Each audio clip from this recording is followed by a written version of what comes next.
विद्यार्थी मित्रांनो, चालू घडामोडीच्या सेशनमध्ये आपण दररोज 10 प्रश्न जे आहेत ते विविध स्वरूपाचे आपण घेत असतो आणि हे प्रश्न तुमच्या समोर परीक्षेच्या दृष्टीने कसे फायदेशीर ठरतील याकडे आमचा विशेष कल असतो आणि त्यामुळे तुम्हा सर्वांचं शौर्य करिअर अकॅडमी या ऑनलाईन प्लॅटफॉर्मवरती पुनश्च एकदा मी मनपूर्वक स्वागत करतोय आणि मी असिस्टंट प्रोफेसर रमेश घोरपडे. विद्यार्थी मित्रांनो, आपला हा इथे पहिला प्रश्न आहे. हा प्रश्न आपण व्यवस्थित जाणून घेऊ. काय म्हटलंय बघा, मॉरिशसमध्ये पहिल्या रेनल ट्रान्सपरंट युनिट जे आहे, हे रेनल ट्रान्सपरंट युनिट या युनिटचं उद्घाटन कुणाच्या हस्ते करण्यात आलं? तर भारताचे मंत्री आहेत, ठीक आहे, ज्यांचं नाव काय आहे, एस जयशंकर. या फोटोवरून तुमच्या लक्षात आलं असेल. आणि मॉरिशसमध्ये हे गेले होते कारण मॉरिशसमध्ये हिंदू महासागर जी काय परिषद आहे, ही परिषद प्रामुख्याने तिथे भरली होती. ओके, पोर्ट लुईस या ठिकाणी भरलेली होती. कुठे भरली होती ती? Port Louis. बघा, लक्षात ठेवा, हिंदी महासागर परिषद त्याला आपण म्हणतो. आणि ही परिषद का भरवली गेली माहिती आहे का? तर हिंदी महासागराच्या संदर्भात जेवढे काय राष्ट्र आहेत त्या राष्ट्रांमध्ये म्हणजे ज्याला नॅशनल किंवा मग मॅरिटाईम सिक्युरिटी असते बघा, ज्याला आपण सागरी सुरक्षा म्हणतोय, सागरी सुरक्षा व्यवस्थित राहावी. त्यानंतर ब्ल्यू इकॉनॉमी, ज्याला मासेमारी उद्योग म्हणतो, हा वाढावा. आणि त्याचबरोबर क्लायमेट चेंज जे आहे याच्या संदर्भात योग्य ते सुरक्षेच्या माध्यमातून निर्णय घेण्यात आले. असा विविध स्वरूपाचा जो काय मुद्दा आहे तो इथे समोर आला. हिंदी महासागर आपण त्याला परिषद म्हणतोय. आणि ही जी परिषद आहे हिची आवृत्ती किती होती मित्रांनो माहिती आहे का? तर 9वी आवृत्ती होती. बघा, कितवी आवृत्ती होती? 9वी आवृत्ती होती. आणि कुठे आयोजित करण्यात आली होती? मॉरिशस नावाचा जो काय देश आहे या देशामध्ये आयोजित करण्यात आलेली होती. हे देखील लक्षात राहू द्या. आणि भारतीय फाउंडेशनच्या माध्यमातूनच ते आयोजन करण्यात आलेलं होतं आणि यांनी प्रामुख्याने नेतृत्व केलेलं आपल्याला दिसून येणार आहे. आपण पुढे जाऊयात. बघा, पश्चिम बंगाल हे जे राज्य आहे या राज्यामध्ये बंगाली नववर्षाला कोणत्या नावाने ओळखले जाते असं इथे या प्रकारचा प्रश्न विचारला गेला आहे. आणि त्याचं करेक्ट उत्तर काय असलं पाहिजे? पोहेला, बोईशाख अशा पद्धतीचं उत्तर असलं पाहिजे. आणि हा जो सण आहे या सणापासून ते पश्चिम बंगालमध्ये नवीन वर्षाला सुरुवात होते असं गृहीत धरलं जातं. आणि त्यानंतर पुढचा आपण मुद्दा समजून घेऊयात. काय म्हटलंय बघा, ICC महिला T20 विश्वचषक 2026 मध्ये विजेत्या संघाला पारितोषिक म्हणून किती रुपये देण्यात येणार आहेत अशा प्रकारचा इथे प्रश्न आपण तयार केलेला आहे. बक्षीस म्हणून किती रुपये देण्यात येणार आहेत?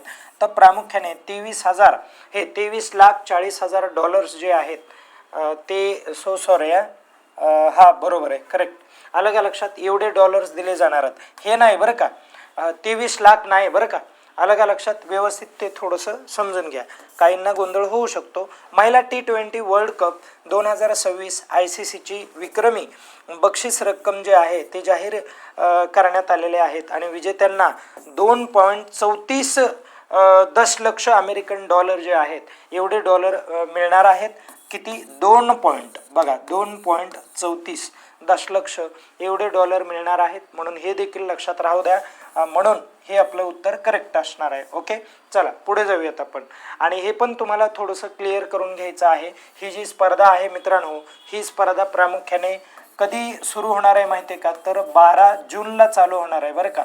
12 जून ते 10 जुलैपर्यंत ही जी स्पर्धा असणार आहे ही स्पर्धा प्रामुख्याने सुरू होणार आहे किंवा ती त्या दरम्यान असणार आहे. या स्पर्धेचं जे काय यजमान पद आहे ते इंग्लंड या राष्ट्राकडे असणार आहे.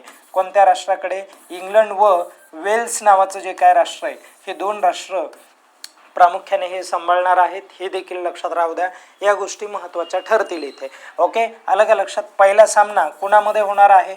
तर इंग्लंड आणि श्रीलंका या देशामध्ये पहिला सामना होणार आहे. म्हणून ते देखील डोक्यामध्ये राहू द्या. आता आपण पुढे जाऊयात. बघा, डस्ट लीक हा संयुक्त लष्करी सराव आहे आणि हा संयुक्त लष्करी सराव भारत आणि कोणत्या देशादरम्यान प्रामुख्याने होणार आहे हे देखील तुम्हाला म्हणजे केला जातो, हे देखील तुम्हाला लक्षात ठेवायचं आहे.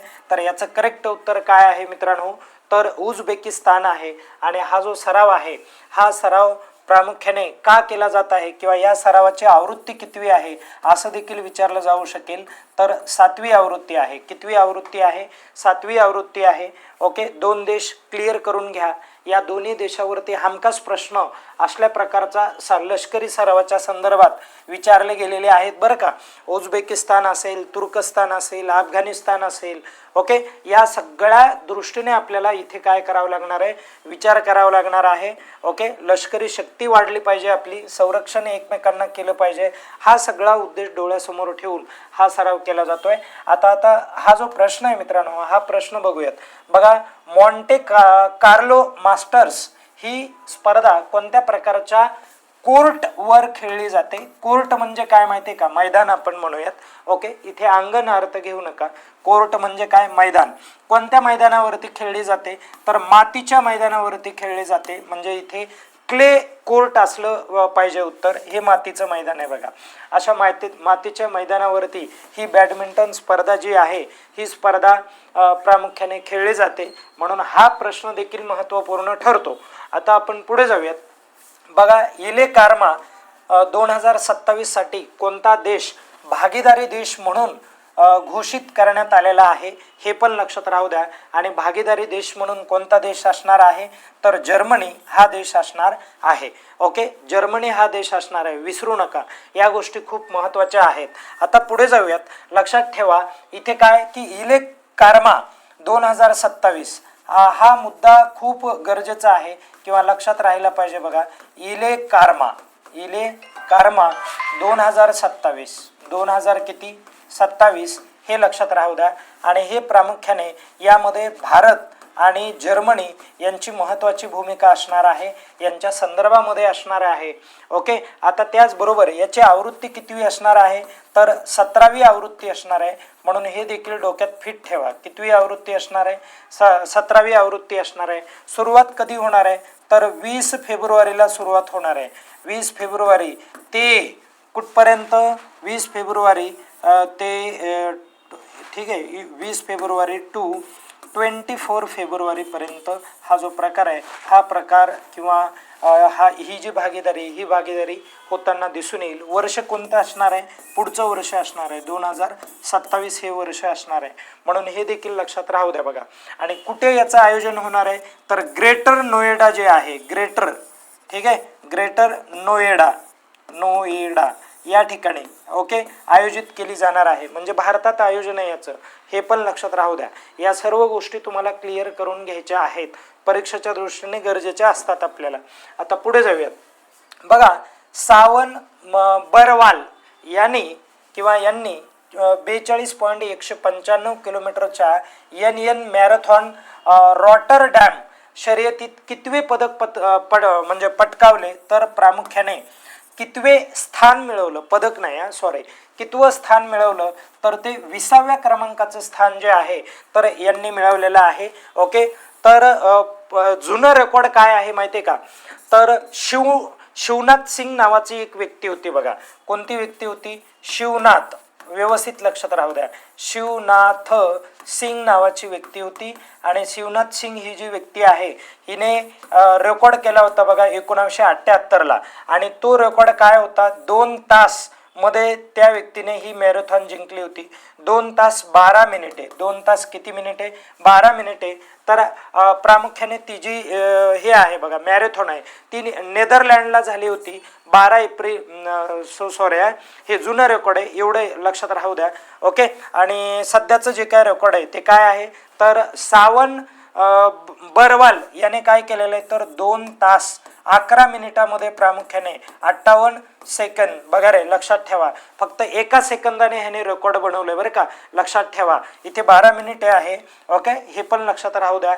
असा हा प्रकार आहे. म्हणून किती महत्त्वाचा वेळ असतो हे यामधून आपल्याला कळतं. आणि या मॅरेथॉनची आवृत्ती जर आपण पाहिली तर ती 20वी आवृत्ती होती बरं का, हे देखील लक्षात राहू द्या. मॅरेथॉनची 20वी आवृत्ती होती. ओके, नेदरलँडला झाली होती ही प्रामुख्याने स्पर्धा.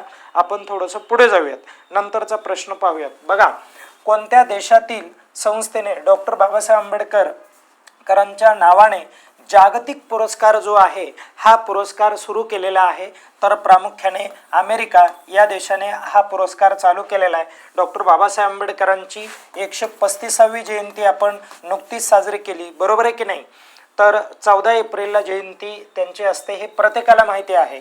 Society for the advancement and हे ऑफ अमेरिकन फिलॉसॉफी या संस्थेने कोणाच्या नावाने हा पुरस्कार चालू केलेला आहे, तर डॉक्टर बाबासाहेब आंबेडकरांच्या नावाने चालू केलेला आहे, अमेरिकेने चालू केला आहे. तर अमेरिकेमध्ये कोणती संस्था, तर ही SAAP या प्रकारची ही संस्था आहे. या संस्थेने प्रामुख्याने काय केलेली घोषणा केलेली. आपण एक शेवटचा प्रश्न पाहूयात. बघा, लायन स्टार व्ही हा जो लष्करी सराव आहे, सॉरी हा काय म्हणू आपण, द्विपक्षीय नौदल सराव आहे. कसा सराव आहे हा?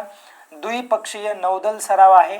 आणि द्विपक्षीय म्हणजे दोन राष्ट्रांचा समावेश आहे, त्यामध्ये पाकिस्तान आणि श्रीलंका अशा दोन राष्ट्र आहेत. आणि या राष्ट्राचं म्हणणं आहे की सागरी सुरक्षा जी आहे ही आपली व्यवस्थित राहावी, यासाठी आपण प्रामुख्याने काय करूयात, म्हणजे प्रयत्न करूयात. अशा प्रकारचा सराव त्यांच्यामध्ये होतो. आणि हाच आपला शेवटचा प्रश्न. या ठिकाणी आपण थांबूयात. धन्यवाद.